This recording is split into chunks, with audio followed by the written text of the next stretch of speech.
ہر شخص کو جو بھی مقام ملا اس میں بیسک جو چیز ہے وہ ہے قربانی،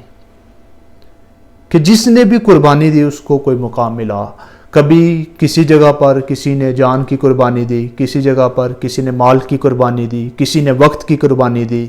تو اگر میں یوں کہوں کہ کچھ پانے کے لیے کچھ کھونا پڑتا ہے۔ دیکھیں نا کہ ہم نے اگر پاکستان بنایا تو پاکستان بنانے سے پہلے 10 لاکھ لوگوں کی قربانیاں ہیں۔ اگر ہم جو ہے وہ کسی پرسنالٹی کی بات کریں جو کسی مقام پر پہنچا ہو تو اس کے پیچھے کہیں نہ کہیں قربانیاں ہوتی ہیں، ان کے والدین کی قربانیاں ہوتی ہیں، ان کے جو ہے وہ خاندان کی قربانیاں ہوتی ہیں، ان کے بہن بھائیوں کی قربانیاں ہوتی ہیں، تب کہیں جا کر جو ہے وہ لوگ اس مقام پر پہنچتے ہیں۔ ہمیں تو بظاہراً جو ہے وہ کچھ چیزیں نظر آ رہی ہوتی ہیں، کچھ لوگوں کا جو ہے نا وہ بظاہراً جو سامنے چیزیں ہوتی ہیں وہ نظر آ رہی ہوتی ہیں کہ فلاں شخص جو ہے وہ یار اس کے پاس اتنی بڑی گاڑی آ گئی ہے، اس کے پیچھے کہیں نہ کہیں قربانی ہے، اس کے والدین کی قربانی ہے، اس کے خاندان کی قربانی ہے۔ ہم دیکھتے ہیں یار یہ پرائم منسٹر بن گیا، یوں ہی بن گیا، نہیں، اس کے پیچھے قربانیاں ہیں۔ جو بھی شخص کسی بھی مقام پر پہنچا ہے تو وہ یوں ہی نہیں پہنچ جاتا کہ ایسے ہی پہنچ گیا ہے شارٹ کٹ، نہیں، جو کسی مقام پر پہنچا ہے تو اس کے پیچھے کہیں نہ کہیں قربانیاں ہیں، محنت ہے، تب کہیں جا کر جو ہے وہ انسان کسی مقام پر پہنچتا ہے۔ فارمولا کیا ہوا، راز کیا ہوا کہ جو بھی انسان کسی مقام پر پہنچنا چاہتا ہے تو اس کے لیے ضروری ہے کہ وہ قربانی کرے، وہ قربانی دے، وہ جان کی قربانی دے، وہ مال کی قربانی دے، وہ جو ہے وقت کی قربانی دے، وہ محنت کی قربانی دے، تو وہ کسی مقام پر پہنچ جائے گا۔ اور باقی یہ جو قربانی ہے اس میں ایک چیز جو بڑی اہمیت کی عامل ہے وہ یہ ہے کہ نیت، انسان کی نیت خالص ہونی چاہیے کہ میں جو بھی کام کر رہا ہوں وہ خالص ہونا چاہیے، اس میں نیت ٹھیک ہونی چاہیے کہ میں جو کام کروں گا اس سے انسانیت کا فائدہ ہوگا، اس سے مخلوق خدا کا فائدہ ہوگا، اس سے جو ہے وہ لوگوں کو فائدہ ہوگا۔ تو آقا علیہ السلام کی حدیث میں ہے نا کہ لوگوں میں بہتر وہ ہے جو لوگوں کو نفع دیتا ہے۔ تو مقصد یہ ہے کہ جس سے انسانیت کا فائدہ ہو، ہر وہ کام بہتر ہے جس سے انسانیت کا فائدہ ہو، جس سے لوگوں کا فائدہ ہو۔ تو